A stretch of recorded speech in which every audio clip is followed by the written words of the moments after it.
মানুষের আসল মূল্য তার কাপড়ে নয়, বরং তার বুদ্ধি এবং তার চরিত্র থেকে মূল্যায়ন করা উচিত। কিন্তু আফসোস যে এই দুনিয়া শুধু চকচকে জুতো এবং মহার্ঘ স্যুটকেই সালাম করে। মুম্বাইয়ের তপ্ত দুপুরে, যেখানে বড় বড় ইমারতের ছায়ায় হাজারো স্বপ্ন পল্লবিত হয় এবং ভেঙে যায়, সেখানেই ফুটপাতের এক কোণে বসে ১৫ বছরের ঈশান নিজের কাজে মগ্ন ছিল। তার হাত জুতো পলিশ থেকে কালো হয়ে গিয়েছিল, কিন্তু তার চোখে এক অদ্ভুত চমক ছিল, এমন এক বোঝাপড়া যা সেই বয়সের বাচ্চাদের মধ্যে খুব কমই দেখা যায়। ঈশান শুধু জুতো চকচক করত না, সে সেই জুতো পরা মানুষদের মুখ পড়ত, তাদের চালচলন থেকে তাদের গন্তব্যের অনুমান করত। তার কাছে বলতে গেলে শুধু একটা কাঠের বাক্স এবং কয়েকটা ব্রাশ ছিল, কিন্তু তার আসল সম্পদ ছিল সেই জ্ঞান যা সে অজান্তেই মানুষদের কথা থেকে সংগ্রহ করে নিত। সামনেই শহরের সবচেয়ে আলিশান কর্পোরেট টাওয়ার এম্পায়ার হাইটস দাঁড়িয়েছিল, যেখানে আজ একটা খুব বড় হইচই হতে চলেছিল। শহরের দিকপাল ব্যবসায়ী শ্রীমান দিগ্বিজয় সিং তার আলিশান গাড়ি থেকে নামলেন। তার মুখে উত্তেজনার রেখা স্পষ্ট দেখা যাচ্ছিল। আজ তার কোম্পানির জন্য সবচেয়ে বড় দিন ছিল। ২০০ কোটি টাকার একটা এমন প্রকল্প যা তাকে হয় শিখরে নিয়ে যেতে পারত, নয়তো রাস্তায় এনে ফেলতে পারত। দিগ্বিজয় সিং একজন কঠোর মেজাজের মানুষ ছিলেন, যিনি ছোট্ট একটা ভুলও সহ্য করতেন না। যেই তিনি গাড়ি থেকে নামলেন, তার নজর নিজের জুতোয় পড়ল, যার উপর সামান্য ধুলো জমেছিল। তিনি রাগে এদিক ওদিক তাকালেন এবং তার নজর ফুটপাতে বসা ঈশানের উপর পড়ল। দিগ্বিজয় দ্রুত ঈশানের কাছে পৌঁছালেন এবং কিছু না বলে নিজের পা তার স্ট্যান্ডে রেখে দিলেন। ঈশান তৎক্ষণাৎ নিজের কাজ শুরু করে দিল। দিগ্বিজয় ফোনে চেঁচিয়ে নিজের সেক্রেটারিকে নির্দেশ দিচ্ছিলেন, আজ যদি সেই জাপানি ক্লায়েন্টের সামনে এডিটেড ডিজাইনে একটাও ত্রুটি থাকে, তাহলে বুঝে নাও তোমাদের সবার চাকরি চলে যাবে। সেই ২০০ কোটির প্রকল্প আমাদের হাত থেকে বেরিয়ে যাওয়া উচিত নয়। ঈশান চুপচাপ নিজের কাজ করছিল, কিন্তু তার নজর দিগ্বিজয়ের পাশে রাখা সেই ব্রিফকেসের ওপর ছিল, যা সামান্য খোলা ছিল। সেই ব্রিফকেসের ভেতর থেকে একটা নীল রঙের মানচিত্র বাইরে উঁকি দিচ্ছিল। ঈশান মানচিত্রের সেই কোণটা দেখল এবং তার কপালে ভাঁজ পড়ে গেল। সেই এলাকা যেখানে এই প্রকল্প হতে চলেছিল, সেটা ঈশানের নিজের পুরনো গ্রাম ছিল, যার মাটি এবং মাটির প্রতিটি কণা সে চিনত। দিগ্বিজয় ঈশানকে টাকা ছুড়ে দিয়ে চলে যাচ্ছিলেন যে তখনই ঈশানের আওয়াজ গুঞ্জে উঠল, সাহেব, যদি আপনি এই মানচিত্র নিয়ে ভেতরে যান, তাহলে আপনার প্রকল্প কখনো পাশ হবে না। দিগ্বিজয়ের পা সেখানেই থেমে গেল। তিনি পিছন ফিরে ঈশানকে ঘৃণা ভরা চোখে দেখলেন এবং হেসে বললেন, একটা সামান্য জুতো পলিশ করার লোক আমাকে ব্যবসা শেখাবে? তোমার সাহস কি করে হলো আমার কাজে হস্তক্ষেপ করার? ঈশান ভয় পেল না, বরং শান্তভাবে দাঁড়িয়ে উঠল। সে সেই মানচিত্রের দিকে ইঙ্গিত করে এমন কিছু বলল, যা দিগ্বিজয়ের পায়ের তলা থেকে মাটি সরিয়ে দিল। এটা ছিল সেই ঘটনার মাত্র শুরু, যা শুধু একটা ২০০ কোটির প্রকল্পের ভাগ্য বদলাবে না, বরং দিগ্বিজয়ের অহংকারকেও মাটিতে মিশিয়ে দেবে। দিগ্বিজয় সিংয়ের মুখে উপহাস এবং ক্রোধের ভাব একসঙ্গে উঠে এলো। তিনি একটা ঠান্ডা হাসি হেসে বললেন, যে জমিতে আমি কোটি কোটি টাকার সাম্রাজ্য গড়তে চলেছি, তার সম্পর্কে আমাকে একটা রাস্তায় বসা ছেলে বলবে? তুমি জানো কি না যে এই প্রকল্প তৈরি করতে দুনিয়ার সবচেয়ে বড় ইঞ্জিনিয়াররা মাসের পর মাস পরিশ্রম করেছেন? ঈশানের চোখে একটুও ভয় ছিল না। সে নিজের ফাটা শার্টের হাতা দিয়ে কপালের ঘাম মুছল এবং শান্তভাবে বলল, সাহেব, আপনার ইঞ্জিনিয়াররা টেবিলে বসে মানচিত্র বানিয়েছেন, কিন্তু আমি সেই মাটিতে নিজের শৈশব কাটিয়েছি। যে সেক্টর 4-এ আপনি নিজের মূল ইমারত গড়ার পরিকল্পনা করছেন, সেখানে নিচে একটা পুরনো প্রাকৃতিক জলস্রোত আছে। গরমে সেই জমি শক্ত দেখায়, কিন্তু মনসুনের প্রথম বৃষ্টি হতেই সেটা দলদল হয়ে যায়। যদি আপনি সেখানে ভিত্তি পোতেন, তাহলে ২০০ কোটি টাকার ইমারত তাসের ঘরের মতো ধসে পড়ত। দিগ্বিজয়ের ভ্রু কুঁচকে গেল। হঠাৎ তার মনে একটা খটকা হল। তার মনে পড়ে গেল যে গত সপ্তাহের সয়েল টেস্টিং রিপোর্টে একটা সামান্য অসঙ্গতি ছিল, যাকে তার প্রধান ইঞ্জিনিয়ার তুচ্ছ বলে উপেক্ষা করে দিয়েছিলেন। তার আগেই যে তিনি আর কিছু বলতে পারতেন, তার অ্যাসিস্ট্যান্ট নিশান্ত হাঁপাতে হাঁপাতে সেখানে পৌঁছল। স্যার, জাপানি ডেলিগেশন মিটিং রুমে পৌঁছে গেছে, তারা অপেক্ষা করছেন, আমাদের তৎক্ষণাৎ যাওয়া উচিত। নিশান্ত ঘড়ি দেখতে দেখতে বলল। তারপর তার নজর ঈশানের ওপর পড়ল এবং সে নাক সিটকে তাকে পিছন থেকে ধাক্কা দিল। এই ছেলে, সরো এখান থেকে, সাহেবের রাস্তা ছাড়ো। কিন্তু দিগ্বিজয় নিজের জায়গা থেকে নড়লেন না। তার নজর ঈশানের শান্ত এবং আত্মবিশ্বাসে ভরা চোখে আটকে ছিল। তুমি এত নিশ্চিত কি করে? দিগ্বিজয় বিশিরে আওয়াজে জিজ্ঞেস করলেন। ঈশান পাশে পড়ে থাকা একটা পুরনো খবরের কাগজে কয়লার টুকরো দিয়ে একটা রাফ স্কেচ বানালো এবং সমস্যার সেই বিন্দুকে ঘিরে দিল। সে বলল, আমার বাবা সেই জমিতে চাষ করতেন সাহেব, সেখানে একটা পুরনো কুঁয়ো ছিল যা 10 বছর আগে ভরাট করে দেওয়া হয়েছিল, কিন্তু পানি নিজের রাস্তা নিজ দিয়েই বানিয়ে নিয়েছে। আপনি চাইলে এখনই আপনার ইঞ্জিনিয়ারের কাছ থেকে সেই বিশেষ অংশের ডিপ বোরিং রিপোর্ট চেয়ে নিতে পারেন। নিশান্ত বিরক্ত হয়ে বলল, স্যার, এটা পাগল ছেলে, এর কথায় কান দেবেন না, আমাদের শাখ দাওয়ে পড়ে আছে। দিগ্বিজয়ের মাথায় ঝড় উঠেছিল। একদিকে তার কোটি কোটি টাকার বিনিয়োগ এবং সম্মান, আর অন্যদিকে একটা অনাথের মতো দেখতে ছেলের জমিনই সত্য। সময় খুব কম ছিল।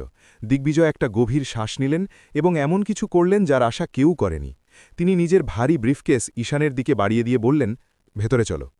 নিশান্তের চোখ ঠিকরে বেরিয়ে এলো। কিন্তু স্যার, এই জুতো পলিশ করা লোক ভেতরে? কনফারেন্স রুমে সিকিউরিটি গার্ড এটাকে ভেতরে ঢুকতে দেবে না। দিগ্বিজয় নিশান্তের দিকে একটা কঠোর দৃষ্টি দিলেন এবং বললেন, এটা আজ আমার উপদেষ্টা হয়ে ভেতরে যাবে। যদি এর কথা সত্যি হয় তাহলে এটা আমার সবচেয়ে বড় বিনিয়োগ হবে, আর যদি মিথ্যে হয় তাহলে এটাকে পুলিশের হাতে তুলে দেব। ঈশান নিজের পলিশের ডিব্বা তুলে দিল, তাকে কাঁধে ঝুলিয়ে নিল এবং ফাটা জুতোয় সেই ভব্য ইমারতের চকচকে মার্বেলের মেঝেতে পা রাখল। সবাই অবাক হয়ে দেখছিল যে শহরের সবচেয়ে বড় শিল্পপতি একটা ক্লান্ত মুখের ছেলেকে সঙ্গে নিয়ে প্রধান সভার দিকে এগোচ্ছেন। কনফারেন্স রুমের দরজা খুলতেই ঠান্ডা এসির হাওয়া ঈশানের মুখে ধাক্কা খেল। ভেতরের দৃশ্য অন্য এক দুনিয়ার মতো ছিল। লম্বা কাঁচের টেবিল, চারপাশে বড় বড় স্ক্রিন এবং সাজগোজ করে স্যুট পরা গম্ভীর মানুষেরা। যেই দিগ্বিজয় সিং ঈশানকে সঙ্গে নিয়ে ঘরে ঢুকলেন, সেখানে উপস্থিত জাপানি ডেলিগেশন এবং কোম্পানির সিনিয়র বোর্ড মেম্বারদের মুখে অবাক এবং অপছন্দের ভাব ফুটে উঠল।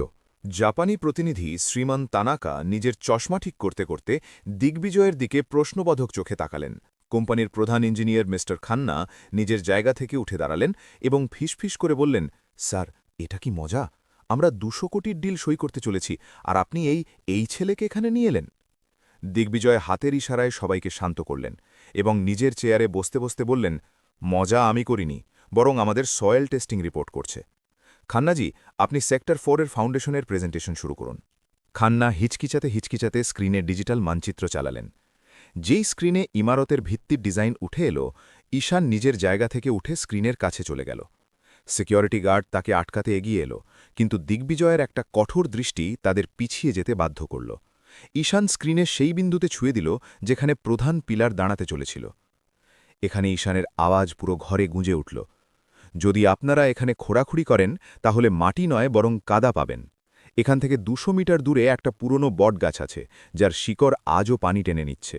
সেই পানি এই পথ দিয়েই চলে যায়। মিস্টার খান্না জোরে হাসলেন। মিস্টার সিং, এই ছেলে পাগল। আমরা স্যাটেলাইট ম্যাপিং এবং জিপিএস ব্যবহার করেছি। বিজ্ঞানের সামনে এই রাস্তার ছেলের কথার কী দাম? জাপানি প্রতিনিধি তানাকা শান্ত ছিলেন, কিন্তু তার চোখে আগ্রহ জেগে উঠেছিল। তিনি নিজের ভাষায় কিছু বললেন এবং তার দোভাষী অনুবাদ করল। মিস্টার তানাকা জিজ্ঞেস করছেন যে এই ছেলের কাছে নিজের কথা প্রমাণ করার কোনো প্রমাণ আছে কি? ঈশান নিজের ঝোলা থেকে একটা পুরনো ময়লা ডায়েরি বের করল। এটা তার বাবার ডায়েরি ছিল, যিনি সেই জমিতে বছরের পর বছর চাষ করতেন। সে একটা পাতা খুলল, যাতে হাতে আঁকা একটা পুরনো মানচিত্র ছিল। এটা আমার বাবার ডায়েরি। 30 বছর আগে এখানে একটা বড় দুর্ঘটনা হয়েছিল, যখন একটা কুয়ো ধসে পড়েছিল। সরকারি রেকর্ডে তাকে বন্ধ করে দেওয়া হয়েছে, কিন্তু জমির নিচের প্রবাহ কেউ আটকাতে পারে না। পুরো ঘরে সন্নাটা নেমে এলো। দিগ্বিজয় তৎক্ষণাৎ নিজের ল্যাপটপে সেই এলাকার পুরনো সরকারি ল্যান্ড রেকর্ড এবং ঐতিহাসিক ম্যাপ খোলার নির্দেশ দিলেন। 5 মিনিটের অপেক্ষার পর যখন স্ক্রিনে 30 বছর পুরনো ডেটা উঠে এলো, তখন সবার হুঁশ উড়ে গেল। ঈশানের কথা 16 আনা সত্যি ছিল। ঠিক সেই জায়গায় একটা আন্ডারগ্রাউন্ড অ্যাকুইফার অর্থাৎ জলভাণ্ডার ছিল, যাকে আধুনিক মেশিনগুলো তাদের তাচ্ছিল্যের তদন্তে ছেড়ে দিয়েছিল। যদি কাজ শুরু হয়ে যেত, তাহলে প্রথম বৃষ্টিতেই কোটি কোটি টাকার কাঠামো মাটিতে মিশে যেত এবং কোম্পানি দেউলিয়া হয়ে যেত। মিস্টার খান্নার মুখ সাদা হয়ে গিয়েছিল। তানাকা নিজের চেয়ার থেকে উঠলেন এবং ধীরে ধীরে ঈশানের কাছে গিয়ে তার কাঁধে হাত রাখলেন। তিনি ঝুঁকে তাকে সম্মান জানালেন, যা জাপানি সংস্কৃতিতে খুব বড় কথা ছিল। দিগ্বিজয় বুঝে গিয়েছিলেন, যাকে তিনি আবর্জনা ভেবেছিলেন, সেই আজ তার সাম্রাজ্যের রক্ষক হয়ে উঠেছে। মিস্টার তানাকা ঝুঁকতেই ঘরে উপস্থিত প্রত্যেকের শ্বাস থেমে গেল। এমন একটা মুহূর্ত যেখানে কোটি কোটি টাকার ব্যবসায়িক সাম্রাজ্যের চমক একটা ছোট্ট ছেলের ফাটা পুরনো কাপড়ের সামনে ফিকে হয়ে গেল। মিস্টার খান্নার কাছে বলার মতো কোনো কথা ছিল না। তিনি শুধু ঘাম মুছতে মুছতে নিজের ল্যাপটপের দিকে তাকিয়েছিলেন। দিগ্বিজয় সিং, যিনি কিছুক্ষণ আগেও ঈশানকে অপমান করছিলেন, এখন নিজের চেয়ারে জমে গিয়েছিলেন। তাকে নিজের পরাজয় নয়, বরং সেই ভয়ঙ্কর বিপর্যয়ের এহসাস হচ্ছিল, যা এড়িয়ে গেছে। তিনি তানাকার দিকে তাকালেন, যিনি নিজের গম্ভীর আওয়াজে বললেন, মিস্টার সিং, জাপানে আমরা প্রযুক্তির চেয়ে অভিজ্ঞতা এবং জমিনি সত্যকে বেশি গুরুত্ব দিই। আজ এই বালক প্রমাণ করে দিয়েছে যে জ্ঞান ডিগ্রির মুখাপেক্ষী নয়। যদি এ আমাদের না আটকাত, তাহলে আমাদের শাখ এবং আপনার টাকা দুটোই মাটিতে মিশে যেত। দিগ্বিজয় ধীরে ধীরে উঠে দাঁড়ালেন এবং ঈশানের কাছে পৌঁছলেন। ঈশান এখনও শান্তভাবে দাঁড়িয়েছিল, যেন সে কোনো খুব বড় কাজ করেনি। দিগ্বিজয় নিজের ভারী আওয়াজে জিজ্ঞেস করলেন, তুমি আমাদের এসব কেন বললে? তুমি তো আমাদের থেকে ঘৃণাও করতে পারতে, কারণ আমি তোমাকে রাস্তায় ঝাড় দিয়েছিলাম। ঈশানের চোখে একটা হালকা আর্দ্রতা এলো এবং সে ধীরে আওয়াজে বলল, সাহেব, আমার বাবা বলতেন যে মাটি আমাদের পালন করেছে তার সঙ্গে কখনো বিশ্বাসঘাতকতা করতে নেই। যদি এখানে ইমারত পড়ত, তাহলে শত শত মজুরের প্রাণ যেত। তারাও আমার মতোই কোনো গরিব ঘরের আলো হতো। আমি নিজের কয়েকটা টাকার লোভে এত মানুষের জীবন দাঁয়ে লাগাতে পারতাম না। এটা শুনে ঘরে উপস্থিত কিছু মানুষের চোখ ভিজে এলো। এটা শুধু ব্যবসার ব্যাপার ছিল না, এটা ছিল মানবতার পরীক্ষা। মিস্টার তানাকা একটা শর্ত রাখলেন, মিস্টার সিং, আমরা এই ডিল তখনই এগোব যখন এই প্রকল্পের কনস্ট্রাকশন প্ল্যানে এই ছেলের পরামর্শ অন্তর্ভুক্ত হবে। আমরা এটাকে চিফ কনসালটেন্ট তো বানাতে পারি না, কারণ এটা খুব ছোট, কিন্তু এর জ্ঞান ছাড়া আমরা একটা ইঁটও রাখব না। দিগ্বিজয় বিনা ভেবে হাত বাড়িয়ে দিলেন এবং ঈশানের হাত নিজের হাতে নিয়ে নিলেন। তার হাত পলিশের জন্য কালো হয়ে গিয়েছিল, কিন্তু আজ তাকে সেই রং থেকে ঘৃণা নয়, বরং গর্ব হচ্ছিল। তিনি ঘোষণা করলেন, আজ থেকে ঈশান এই প্রকল্পের গ্রাউন্ড অ্যাডভাইজার হবে। এর থাকা, পড়াশোনা এবং ভবিষ্যতের সব দায়িত্ব আমার কোম্পানি নেবে। ঈশানের জন্য এটা কোনো স্বপ্নের মতো ছিল, কিন্তু গল্প এখানে শেষ হয়নি। যখন তারা প্রকল্পের নতুন পরিকল্পনা নিয়ে আলোচনা শুরু করল, তখন ঈশান মানচিত্রের আরেকটা কোণে আঙুল রাখল। সে বলল কিভাবে সেই এলাকার পুরনো গাছগুলো না কেটেও ইমারতকে আরও মজবুত করা যায়। তার বুদ্ধি দেখে ইঞ্জিনিয়ার খান্নাও এখন তার ভক্ত হয়ে গিয়েছিলেন। কিন্তু যেই সন্ধে নামল এবং মিটিং শেষ হল, ঈশান এমন কিছু চাইল যা দিগ্বিজয়কে আবার ভাবিয়ে তুলল। তাকে টাকা চাইনি, তাকে কোনো আলিশান বাংলো চাইনি। সে যা চাইল সেটা সেই 200 কোটি টাকার চেয়ে অনেক বেশি দামি ছিল, যা দিগ্বিজয়কে ভাবতে বাধ্য করল যে তিনি সত্যিই একজন মহান মানুষ, নাকি শুধু একজন ধনী ব্যবসায়ী। দিগ্বিজয় সিং একটা গভীর শ্বাস নিলেন এবং নিজের টেবিলে রাখা সোনার পেনকে আদর করতে করতে বললেন, ঈশান, আজ তুমি যা করেছ তার কোনো মূল্য চোকানো যায় না। তবু আমি তোমাকে এই প্রকল্পের লাভের একটা অংশ এবং শহরের সবচেয়ে পোষ এলাকায় একটা বাড়ি দিতে চাই। বলো, তোমাকে কি চাই? ঘরে উপস্থিত প্রত্যেকেরই মনে হল যে এখন এই ছেলে কোটি কোটি টাকা দাবি করবে, কিন্তু ঈশানের মুখে একটা সরল হাসি এলো। সে জানালার বাইরে সেই নির্মাণস্থলের দিকে ইঙ্গিত করল যেখানে শত শত মজুর তপ্ত রোদে ঘাম ঝরাচ্ছিল। সাহেব, ঈশানের আওয়াজে একটা অদ্ভুত ঝঙ্কার ছিল, আমার বাংলো বা গাড়ি চাই না। যদি আপনি সত্যিই আমাকে কিছু দিতে চান, তাহলে এই 200 কোটির প্রকল্পের ঠিক মাঝখানে একটা ছোট্ট স্কুল এবং একটা হাসপাতাল বানিয়ে দিন। আমি দেখেছি যে এখানে কাজ করা মজুরদের বাচ্চারা সারা দিন ধ্বংসাবশেষে খেলে, কারণ তাদের পড়ার জন্য কোনো জায়গা নেই। যে জমি আমাকে জ্ঞান দিয়েছে, আমি চাই সেই জমি সেই বাচ্চাদের ভবিষ্যৎ গড়ে তুলুক। শুধু এটুকু করে দিন যে কোনো বাচ্চাকে নিজের কথা বলার জন্য জুতো পলিশ করার অপেক্ষা করতে না হয়। ঈশানের এই নিঃস্বার্থ দাবি দিগ্বিজয়ের অহংকারের শেষ দেওয়ালটাও ভেঙে দিল। তাকে নিজের বছরের পর বছরের পরিশ্রম এবং সম্পদ সেই 15 বছরের ছেলের চিন্তার সামনে তুচ্ছ লাগছিল। মিস্টার তানাকা, যিনি এতক্ষণ চুপ ছিলেন, নিজের চেয়ার থেকে উঠলেন এবং তালি বাজাতে লাগলেন। তিনি আবেগপ্রবণ হয়ে বললেন, মিস্টার সিং, আজ পর্যন্ত আমি অনেক সওদা করেছি, কিন্তু এমন সওদা কখনো দেখিনি যেখানে লাভের চেয়ে মানবতার চিন্তা বেশি করা হয়েছে। আমার কোম্পানি এই স্কুল এবং হাসপাতালের সব খরচ তুলবে, এই প্রকল্প এখন শুধু একটা ইমারত নয়, বরং একটা দৃষ্টান্ত হয়ে উঠবে। কিন্তু যেখানে আলো থাকে সেখানে অন্ধকারও নিজের জায়গা করে নেবার চেষ্টা করে। দিগ্বিজয়েরই বোর্ড অফ ডিরেক্টরসে বসা একজন ব্যক্তি নীলেশ, যাকে নিজের ক্ষমতা এবং কমিশনের খুব ভালোবাসা ছিল, এসব দেখে জ্বলে পুড়ে গেল। তাকে মনে হল যে এই চ্যারিটির চক্করে তার কোটি কোটি টাকার অংশ কমে যাবে। সে মনে মনে একটা বিপজ্জনক পরিকল্পনা বানাল। তাকে মনে হল যে যদি সে ঈশানকে ভুল প্রমাণ করতে পারে বা তাকে রাস্তা থেকে সরিয়ে দিতে পারে, তাহলে দিগ্বিজয় আবার তার আঙুলের ওপর নাচতে শুরু করবে। যেই মিটিং শেষ হল এবং ঈশান বাইরে বেরোল, নীলেশ নিজের গুন্ডাদের ফোন করল। তাকে আন্দাজ ছিল না যে ছেলে জমির নিচের হলচল ধরে ফেলেছে সে মানুষের মনের ভেতর চলা ষড়যন্ত্র ধরতে দেরি করবে না। নীলেশের চোখে লোভের নেশা এতটাই চেপে বসেছিল যে তাকে ভবিষ্যতের ভালোর চেয়ে শুধু নিজের ব্যক্তিগত লাভ দেখাচ্ছিল। সেই রাতে যখন পুরো দুনিয়া ঘুমিয়েছিল, নীলেশ একটা সুপরিকল্পিত ষড়যন্ত্রকে কার্যকর করার সিদ্ধান্ত নিল। সে সাইট ম্যানেজারকে মোটা রেশওয়াত দিয়ে সেই বিশেষ এলাকায় খোঁড়াখুড়ি শুরু করিয়ে দিল, যেখানে ঈশান পানি থাকার সতর্কবার্তা দিয়েছিল। তার উদ্দেশ্য ছিল যে যদি সেখানে কোনো বড় দুর্ঘটনা হয় বা মেশিনগুলো ধসে পড়ে, তাহলে সে এর সব দোষ ঈশানের ভুল তথ্যের ওপর চাপিয়ে দেবে এবং দিগ্বিজয়কে বাধ্য করবে যে সে স্কুল এবং হাসপাতালের চিন্তা ছেড়ে সেই জমি অন্য কোনো বড় ব্যবসায়িক সওদার জন্য বিক্রি করে দেয়। ঈশান, যাকে এখন সাইটের কাছেই একটা অস্থায়ী কেবিনে থাকার জায়গা দেওয়া হয়েছিল, মেশিনের গুঞ্জনে জেগে উঠল। তাকে অবাক লাগল যে এত রাতে কাজ কেন শুরু হলো। যখন সে বাইরে বেরোল, তখন সে দেখল যে একটা বিশাল ক্রেন ঠিক সেই সেক্টর 4-এর দিকে এগোচ্ছে। ঈশানের হৃদয়ের ধুকপুকানি বেড়ে গেল। সে জানত যে সেই জায়গার মাটি রাতের আর্দ্রতার জন্য আরও দুর্বল হয়ে গেছে। যেই সে সেখানে পৌঁছাল, সে দেখল যে নীলেশ নিজের কয়েকটা গুন্ডাসহ অন্ধকারে দাঁড়িয়ে এসব দেখছে। নীলেশের মুখে একটা কুটিল হাসি ছিল। রুকো, ওখানে যেও না! ঈশান চেঁচিয়ে উঠল, কিন্তু মেশিনের শব্দে তার আওয়াজ ডুবে গেল। হঠাৎ যা ভয় ছিল তাই হল।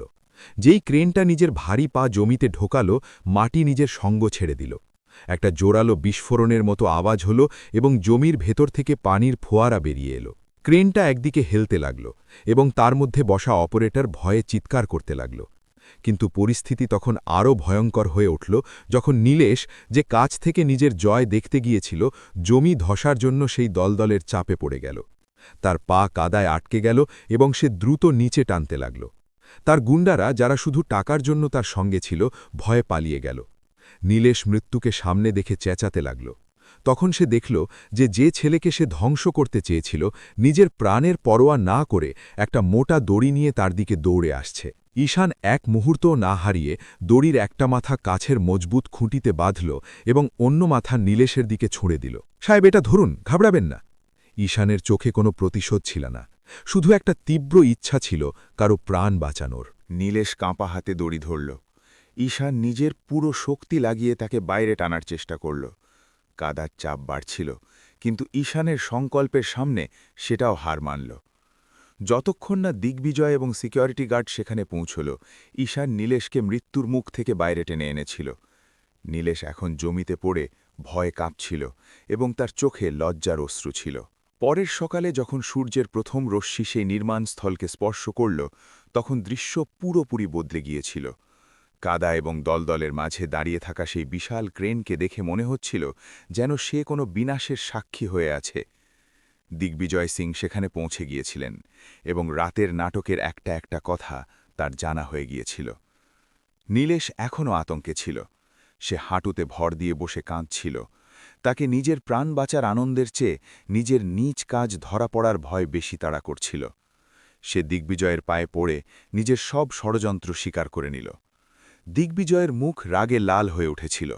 তিনি পুলিশকে ডাকার জন্য ফোন তুললেনই যে ঈশান ধীরে তার হাত ধরে ফেলল। সাহেব, এদের মাফ করে দিন, ঈশান শান্তভাবে বলল। এরা নিজের প্রাণের বাজি লাগিয়ে দেখে নিয়েছে যে মাটির সঙ্গে বিশ্বাসঘাতকতার কি ফল হয়। আজ যদি এরা জেলে যায়, তাহলে এদের পরিবারের কি হবে? ঘৃণা এবং প্রতিশোধ থেকে কখনো কোনো ইমারত মজবুত হয় না। ঈশানের এই কথা শুনে সেখানে উপস্থিত প্রত্যেকের চোখে এই 15 বছরের বাচ্চার জন্য সম্মান আরও বেড়ে গেল। দিগ্বিজয় ফোন নামিয়ে রাখলেন এবং নীলেশকে শুধু এটুকু বললেন, তুমি আজ এই ছেলের জন্য মুক্ত, কিন্তু আমার কোম্পানিতে তোমার জায়গা এখন কখনো হবে না। যাও এবং শেখো যে মানবতা কী। 2 বছর পরে সেই জমিতে এম্পায়ার হাইটসের সেই জমকালো ইমারত বানিয়ে দাঁড়িয়ে গিয়েছিল, যা এখন শহরের পরিচয় হয়ে উঠেছে। কিন্তু এই প্রকল্পের সবচেয়ে বিশেষ কথা সেই আলিশান টাওয়ার ছিল না, বরং তার কম্পাউন্ডের ঠিক মাঝখানে বানানো জ্ঞানোদয় বিদ্যালয় এবং সেবা হাসপাতাল ছিল। উদ্বোধনের দিনটা কোনো উৎসবের চেয়ে কম ছিল না। শহরের বড় বড় মন্ত্রী, শিল্পপতি এবং মিডিয়ার লোকেরা সেখানে জমায়েত হয়েছিল। সবার নজর মুখ্য অতিথির চেয়ারের ওপর আটকে ছিল। যখন দিগ্বিজয় সিং মঞ্চে এলেন, তখন তিনি মাইক্রোফোন তুলে নিলেন এবং বললেন, আজ আমি যা কিছু আছি সেটা আমার ডিগ্রি বা আমার সম্পদের জন্য নয়, বরং সেই একজন মানুষের জন্য যে আমাকে ধুলোয় লুকানো আসল সত্য দেখিয়েছে। দিগ্বিজয় ঈশানকে মঞ্চে ডাকলেন। ঈশান আজ ফাটা শার্ট নয়, বরং একটা মর্যাদাপূর্ণ স্কুল ইউনিফর্ম পরেছিল। সে এখন সেই স্কুলের সবচেয়ে মেধাবী ছাত্র ছিল। দিগ্বিজয় ঘোষণা করলেন যে ঈশানের পড়াশোনার সব খরচ, এমনকি তার উচ্চশিক্ষার জন্য বিদেশ যাওয়া পর্যন্ত দায়িত্ব কোম্পানি নেবে। ঈশান যখন স্কুলের রিবেন কাটল, তখন তার হাত এখন পলিশে কালো ছিল না, বরং তার মধ্যে ভবিষ্যতের কলম ছিল। ঈশানের সেই পুরনো কাঠের পলিশ বাক্স আজও স্কুলের প্রধান দরজায় একটা কাঁচের শোকেসে রাখা আছে, যাতে আগামী প্রতিটি প্রজন্ম এটা মনে রাখে যে কোনো কাজই ছোট নয় এবং জ্ঞান কোনো ধনী হওয়ার মুখাপেক্ষী নয়। কর্মের চক্র পূর্ণ হয়েছিল। যে নিজের মাটি এবং নিজের শিকড়ের সম্মান করেছে, সেই মাটিই তাকে আজ আকাশের উচ্চতায় পৌঁছে দিয়েছে।